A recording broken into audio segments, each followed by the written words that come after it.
Nuevamente de vuelta veré. Sí, profe.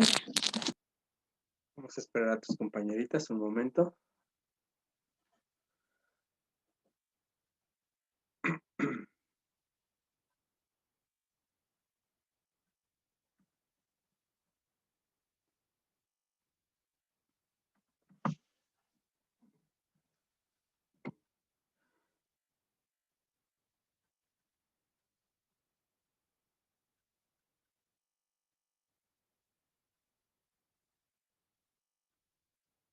Tu compañerita Aranza anda perdida, anda aquí en mi clase. Y no le toca conmigo, creo.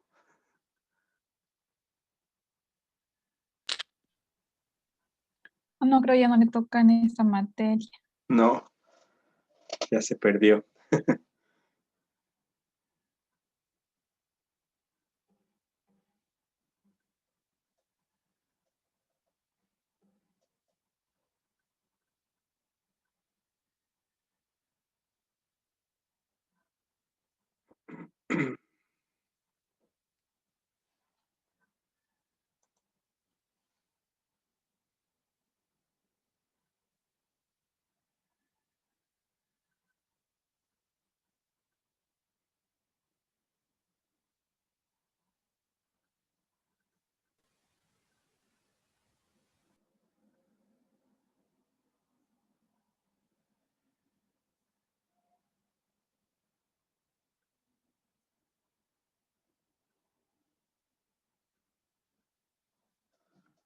Bien, Dulce. Déjenme aquí. Les voy a pasar su formato para explicarles su trabajo, nada más. Déjenme aquí checar.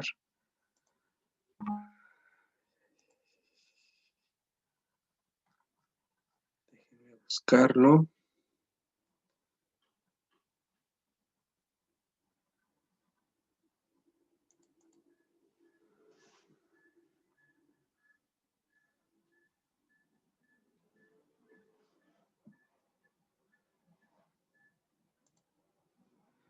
Bien, chicas, vamos a continuar.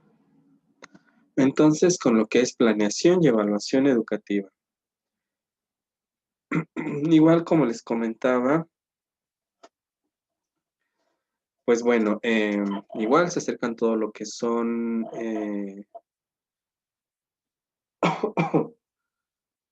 lo que es sus evaluaciones finales. Entonces, pues bueno, igual ponerse al corriente en lo administrativo. También su examen será escrito. Las fechas ya se las dieron. Y bueno, el trabajo de esta materia, o dos trabajos que tienen de esta materia, ¿verdad? Planeación y evaluación educativa me la van a entregar el día 16 de diciembre, por favor. Así que anótenle, por favor, el día 16. ¿Sale? Y de la misma manera, hasta lo que veamos el día de hoy, lo de la última sesión ya no lo van a poder incorporar, pero en su examen sí viene. Entonces, para que tengan presente esa parte. Sí, por favor, chicas. E igual tienen hasta las 8 de la noche para entregarme sus trabajos.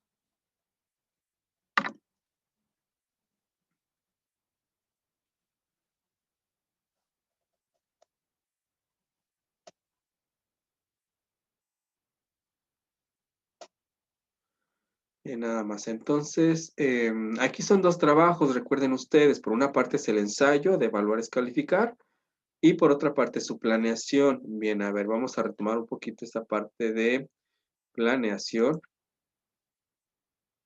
Déjenme checar nada más aquí con Patty, que está tratando de unirse, pero tiene problemas con su internet.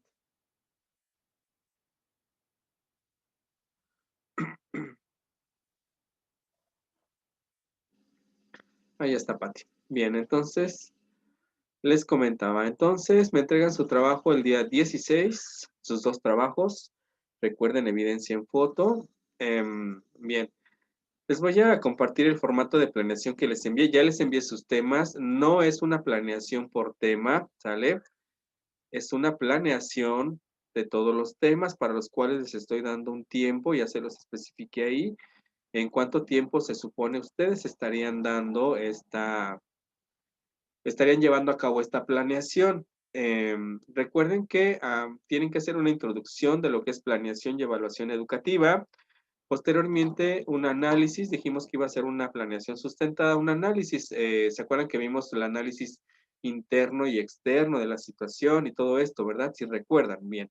El análisis que van a hacer es de la situación actual que está viviendo la institución, cuáles son las características del grupo, de qué estamos llevando a cabo en línea, todos los problemas y lo demás. Todo eso ustedes lo tienen que sustentar antes de hacer su planeación, porque es un análisis, ¿sale? Contextual, digamos, de todo esto. Ahora bien, a cada quien le mandé una serie de temas. Algunos fueron pocos porque son temas extensos, a otros fueron más porque son temas cortos y al final de cuentas. Pero si les mandé 2 o 3 temas o 6 temas, chicas, no tienen que hacer 6 planeaciones ni tienen que hacer 2 planeaciones. No, solamente es una planeación por el tiempo que les estoy destinando, donde ustedes van a abordar esos temas, ¿sí? Entonces, si a Dulce le mandé, no se recuerda Dulce cuántos temas le mandé. Déjenme checar. Para aquí tenía mi hojita, que quién sabe dónde quedó, pero si no, aquí tengo el celular, déjenme ver. A Dulce, por ejemplo, le mandé, déjenme ver, a Dulce le mandé, ¿cuántos temas te mandé, Dulce? Ay, Me envió 5 temas. no, ok, sí.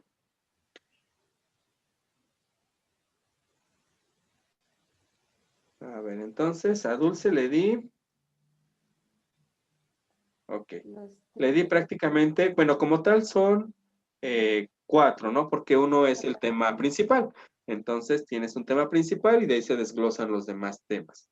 Bien, te di un espacio de hora y media, ¿sale? Porque además es un tema que está dirigido a tu grupo, que obviamente ya sabemos del tema, por lo tanto, por eso te estoy destinando esa hora, ¿no? Entonces, bien, en la asignatura, pues ustedes van a poner el nombre de la asignatura a la que, pues obviamente, cada quien le corresponde. A algunos les di planeación, a otros les di aprendizaje y memoria y a otros lingüística. O sea, tienen diferentes asignaturas. La fecha, pues obviamente va a ser la fecha de entrega de su trabajo. ¿Cuál es? El día 16 de diciembre, ¿no? Del 2020. Carrera, pues obviamente licenciada en pedagogía. El objetivo lo van a tener que redactar ustedes. Es decir, ¿qué pretenden lograr con lo que están planeando? Tal, eso va a ser su objetivo. Bien, el segundo, bueno, la unidad. Cada tema, su tema, tienen temarios, ¿verdad? ¿Sí les di temarios? Tienen sus temarios, ahí aparece la unidad. Por ejemplo, Dulce, que es es la unidad 3, ¿verdad? 3. Ajá, por ejemplo, unidad 3, el nombre de la unidad. Y después desglosas temas. Por ejemplo, tema 3.1, ¿no? Que es el tema tópico, digámoslo así. Y después 3.2.1, que es el siguiente tema. Ya pones aquí tema, ¿vale? Déjenme ver si escribe aquí. Así, por ejemplo, el de Dulce dice 3.2.1, ¿no? Y el tema es aprendizaje emocional. ¿Vale? Bueno, aquí con E mayúscula.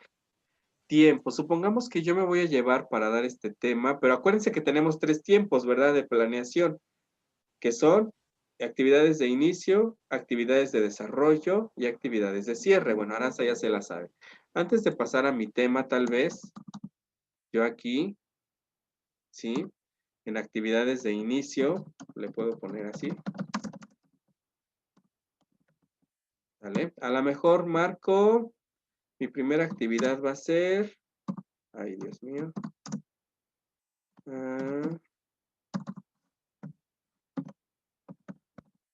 Bienvenida. Y a lo mejor en bienvenida, no sé, a mí se me ocurre que voy a realizar, no sé, ejemplo, no estoy diciendo que esto es lo que va a estar. Se llevará a cabo la dinámica,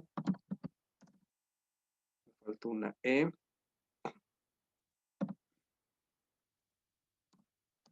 No sé, la dinámica, ¿qué será?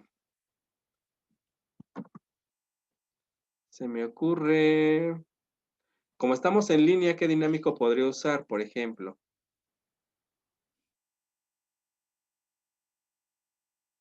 Díganme una dinámica que podamos utilizar en línea.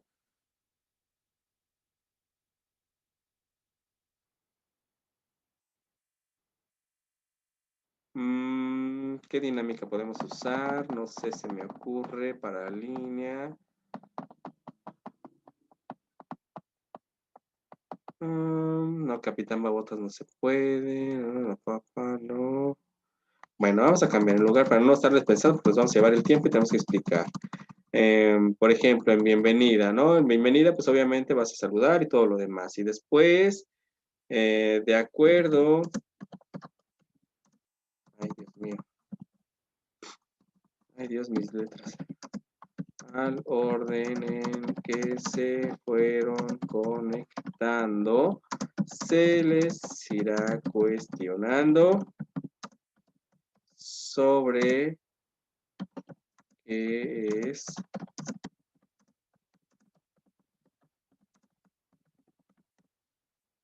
por ejemplo, ¿no? Y entonces aquí, pues yo mediante esta actividad, yo ya estoy recuperando saberes previos de mi alumno, que saben sobre aprendizaje emocional, ¿no? Y entonces aquí yo puedo desglosar. Dependiendo de sus respuestas, pues ya ellos me dirán, iniciaré con mi sesión. A lo mejor como actividad número 2, de acuerdo con sus respuestas, se les compartirá una presentación en PowerPoint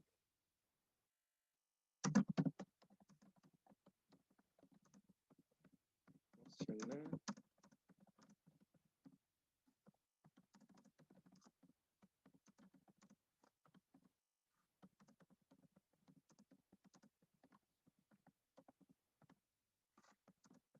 Además, explicarla y poner.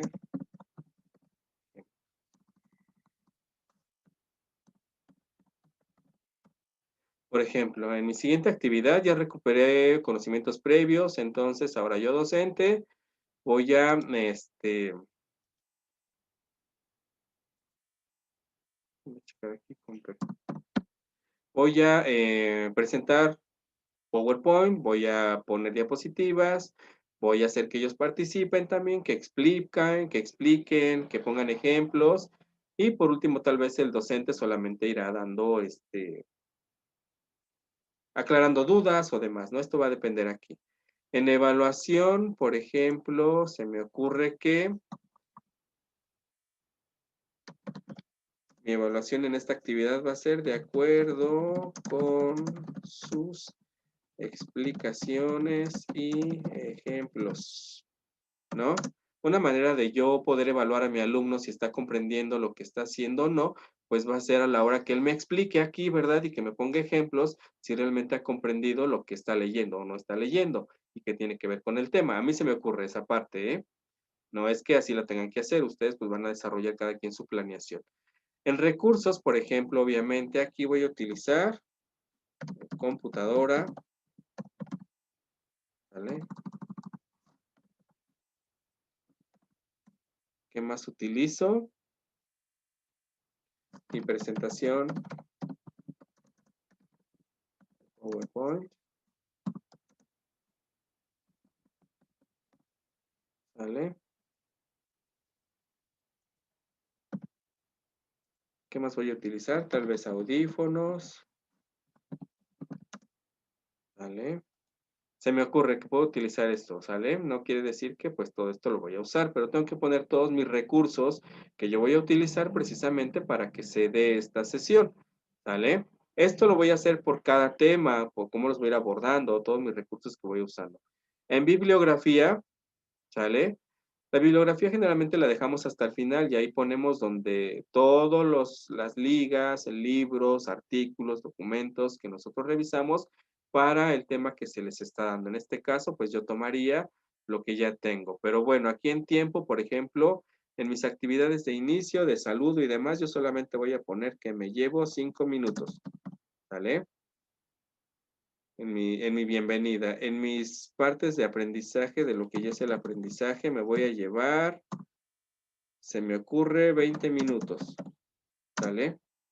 Tengo que ir destinando toda la hora y media que yo tenga en tiempos para ir abordando los temas que yo tengo que dar, ¿sí? Y poder poner aquí. Si en lugar de la mejor presentación de PowerPoint voy a utilizar un mapa radial, un diagrama de flujo, lo que sea, lo tengo que colocar aquí, todo lo que yo voy a ir utilizando, ¿sale?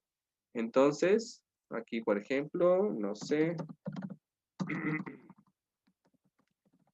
unidad 3, que no me acuerdo cuál es su nombre, y unidad 3, tema, tiempo, actividades, evaluación, recursos. Ahora, evaluación, puedo llevar evaluación por cada tema que estoy dando como yo lo hice, y también una evaluación final. ¿Qué quiero que me demuestre mi alumno al final de haber visto todos los temas? A lo mejor quiero que me elabore un resumen, que me elabore un diagrama y me lo envíe. O sea, todo eso yo lo tengo que ir colocando, ¿sí? Recuerden que tenemos esos momentos: inicio, desarrollo, cierre. ¿Cómo voy a cerrar mi sesión? Todas mis actividades de desarrollo, todas mis actividades de inicio, contemplando el contexto y la situación que estamos llevando a cabo. ¿Alguna duda, chicas? Bere, bueno, Bere ya lo había hecho seguramente, esto ya no le es difícil, ¿verdad? Profe, ya más o menos tengo una idea y sí lo he estado haciendo anteriormente. Ah, ok, muy bien. Dulce, ¿tenemos alguna duda?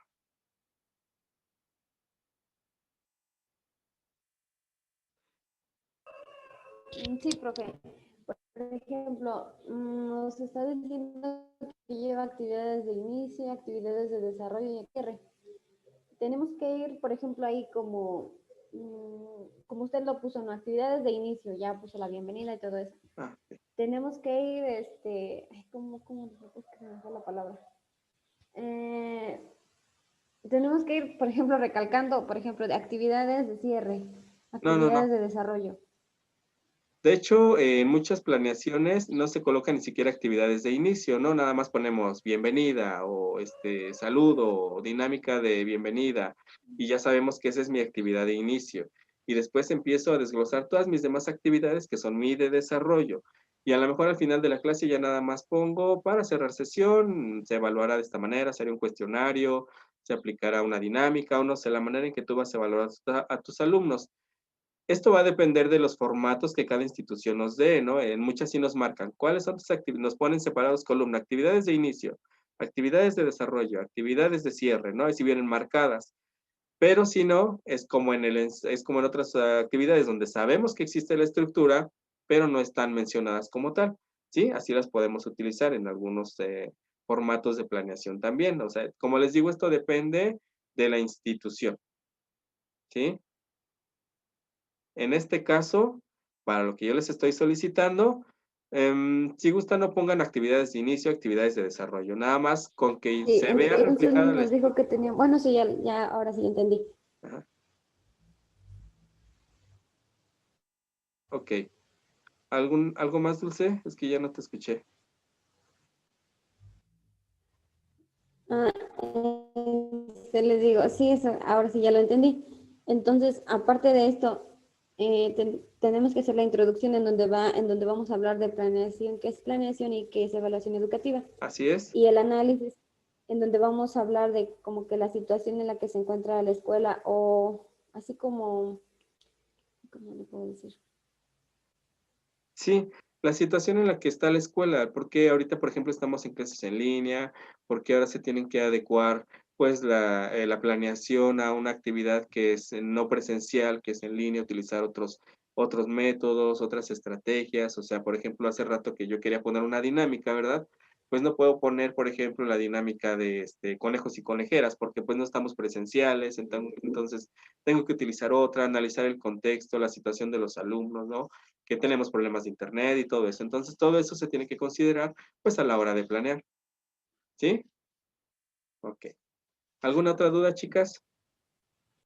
Aline,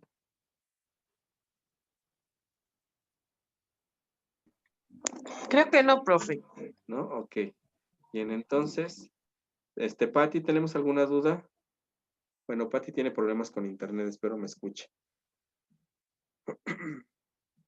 Bien, entonces, cualquier duda, de todas maneras, estoy para apoyarles. Recuerden, entonces, no es hacer muchas planeaciones. Eso la una, repartiendo los temas en los tiempos, ¿sale? Considerando que es para una licenciatura y para un cuatrimestre de séptimo, donde ya vimos los temas o ya conocen de los temas y pues obviamente sería más fácil abordarlos, ¿sale? Ahora, otra cosa que por ahí me preguntaban, no la van a poner en práctica porque pues no nos va a dar tiempo, no puede ser así, ¿sale? Entonces, solamente es elaborar su formato, su planeación y se va a revisar. ¿Sí, chicas? Ok, bien. Entonces, habiendo aclarado este punto, vamos con lo que nos quedamos en la sesión pasada. Les comparto lo que estábamos viendo hace 8 días. Déjenme ver aquí. Estábamos viendo diferentes organismos internacionales y cómo, pues, de alguna manera, estos organismos tienen mucho que ver con lo que es la política educativa del país, pero también hablando de la política, pues todas las recomendaciones que hacen y además de esas recomendaciones, pues la manera en que van a intervenir para mejorar la educación del país. Estos organismos internacionales son organismos a los que de antemano pertenece México, es parte de ellos y por eso estamos hablando. Hace 8 días hablábamos de, ay Dios mío, esto es lo de esta semana.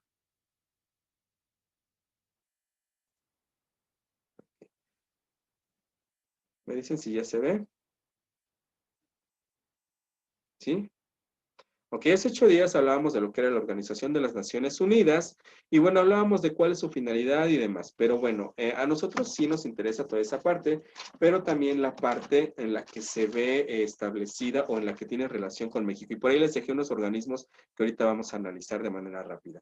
Bien, la ONU como tal, la Organización de las Naciones Unidas, pues su último informe que lo establece este 22 de junio de este año para México, dice que ella, de las observaciones que hace es que el sistema educativo en México sigue teniendo una gran desigualdad, ¿sí? Es un sistema que no está adaptado a las necesidades de los alumnos, tiene sobre todo una gran desigualdad con los pueblos indígenas y por segregación económica. ¿Qué quiere decir esto? Que de acuerdo con los estudios realizados por la ONU, quienes tienen más posibilidades económicas son las que tienen una mejor educación que quienes no las tienen. Y esto también debido a que nuestro país no invierte mucho en su educación y por lo tanto sigue también siendo parte de estas desigualdades. ¿Qué quiere decir? Que pues todavía el sistema se encarga de darle una peor educación a quien menos tienen en lugar de que fuera al revés. Entonces, esto es una de las observaciones que hace. También otra de las recomendaciones que le hace a la educación en México, y estamos hablando de este año 2020, del análisis de lo que está haciendo la ONU, ve que no hay una gran diversidad, o sea, que esta parte que habla la educación en México de una gran apertura a la diversidad, a la inclusión y demás, no se está viendo reflejada realmente en la práctica real. Entonces sigue teniendo problemas.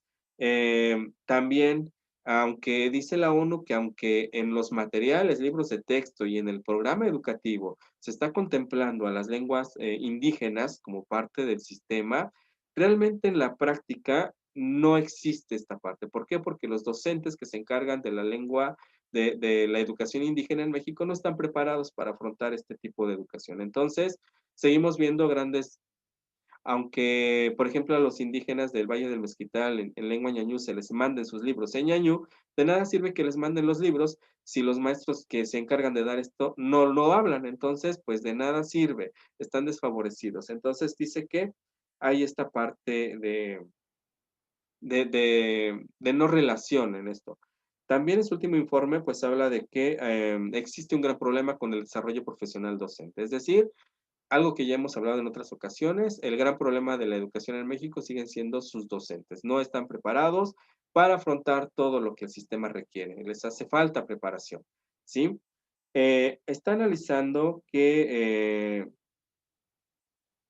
de todo el porcentaje de educación que está aquí en lo que es eh, en población en educación media superior, que sería a nivel bachillerato, el 15.55% de la población de 15 a 18 años, que serían los alumnos que están en este periodo, el 15.55 no están dentro de la educación superior, es decir, falta trabajar de más para que estos alumnos sigan. Estamos hablando de los que no están, más los que van de pronto saliéndose del sistema. Entonces, de por sí está hablando de que en esta pandemia todavía va a haber más deserción de la que ya hay, entonces imagínense. Su director, que es Guterres, sí es Antonio Guterres, creo, ahorita lo vamos a checar, él dice que tenemos una crisis de aprendizaje en México. No están aprendiendo nuestros alumnos.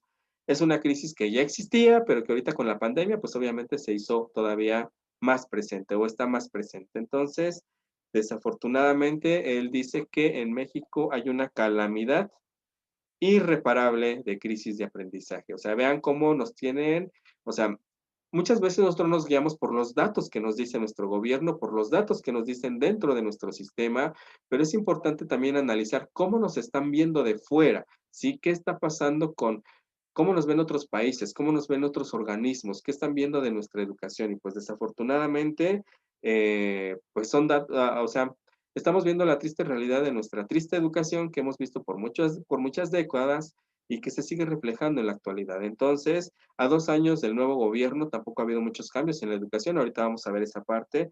Y pues bueno, lo que dice la ONU es que México necesita una transformación de su sistema, de la manera en que se está trabajando.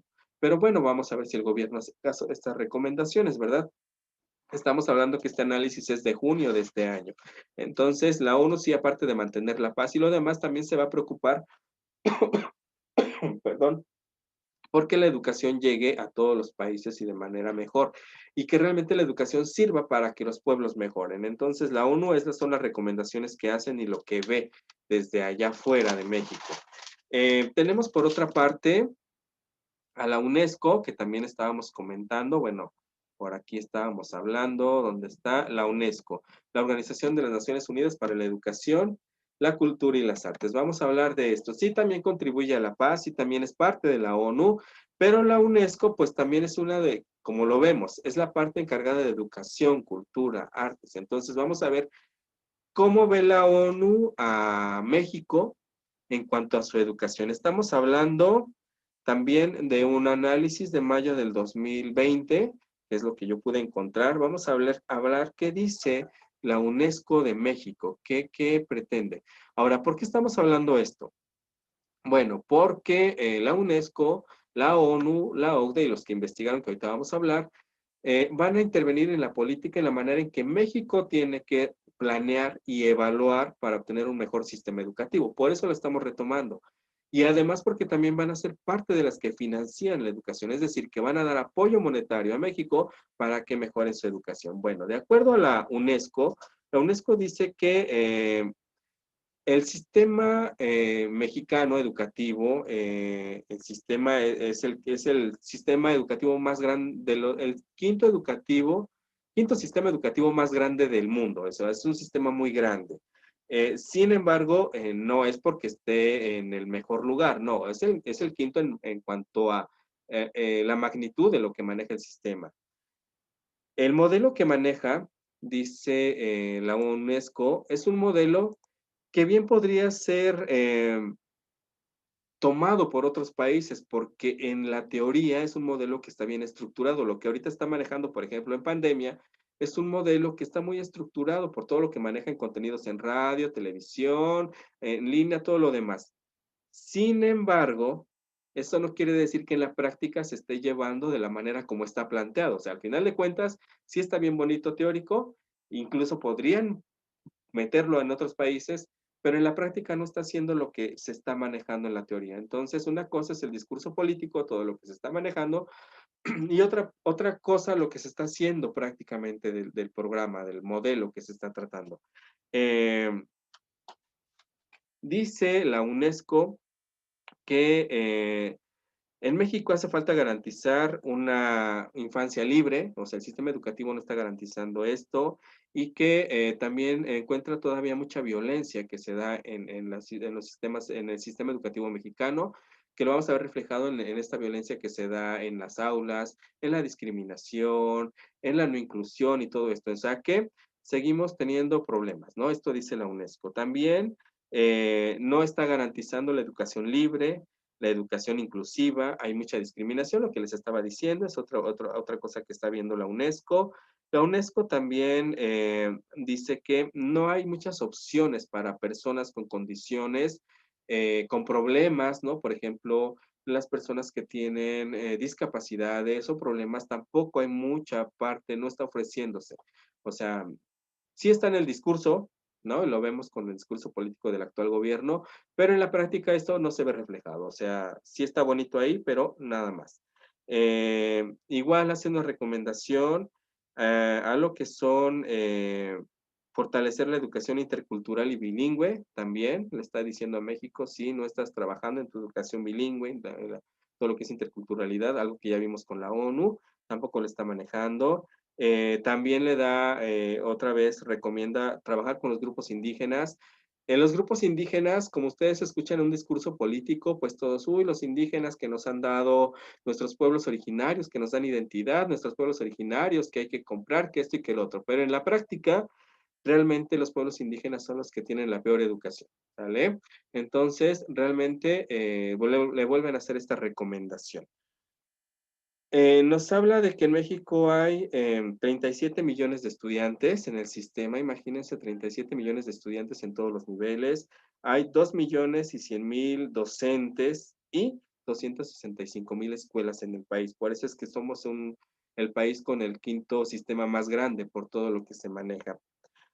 Pero de todos estos, de esta población que tenemos, existen 4 millones de niños y niñas fuera de la escuela. Es decir, de acuerdo a su último análisis de la UNESCO, todavía hay 4 millones de niños y niñas fuera de la escuela en educación básica, que estamos hablando desde los 3 años prácticamente hasta los 12, hasta los 15 años, donde existen niños que pues no van a la escuela.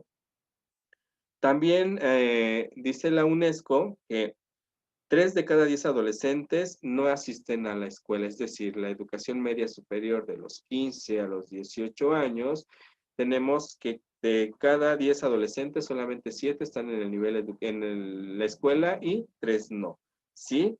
Y sobre todo, pues vamos a encontrar que sigue siendo la clase indígena la más golpeada en estos aspectos. O sea, son los niños indígenas, son los adolescentes indígenas los que no están dentro de esto.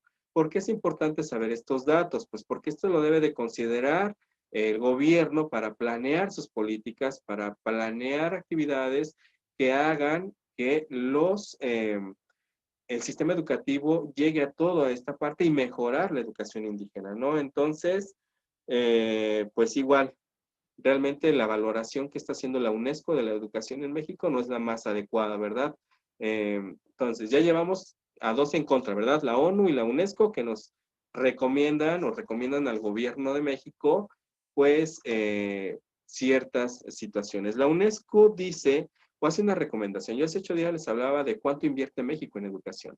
La UNESCO dice que un país debe de invertir del 6% al 20% de su Producto Interno Bruto en educación. Es decir, y de hecho recomienda que las 2 áreas en las que los gobiernos deben invertir más es en educación y salud.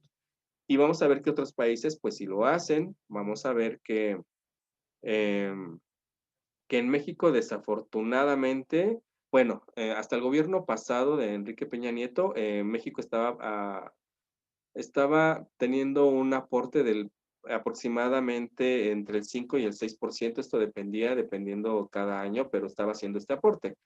Desafortunadamente en México, en la actualidad, lo más que estuve investigando, se supone, el actual gobierno está acuérdense que estamos en un gobierno republicano y austero, entonces de acuerdo a la OCDE y de acuerdo a estudios, México está invirtiendo aproximadamente el 3.1% de su Producto Interno Bruto. Es decir, no estamos ni llegando a la cifra mínima que la UNESCO recomienda que cada gobierno debe invertir.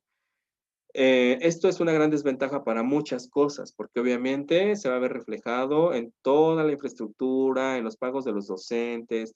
O sea, si no vamos haciendo cuentas de cuánto se está invirtiendo por alumno en México en la educación, tenemos de las tarifas más bajas en el mundo de lo que se está invirtiendo en cada uno de los alumnos. Entonces, pues dependiendo de esta inversión, pues se va a ver obviamente la calidad de la educación. Entonces, pues imagínense, mientras tenemos países que invierten hasta el 12%, imagínense, de su Producto Interno Bruto, como Japón, como Singapur, pues en México no ocurre. Entonces, pues es el presupuesto que se tiene hasta el momento más bajo, de acuerdo a la UNESCO, que se está dando por alumno en México. O sea, estamos fatales, ¿sale?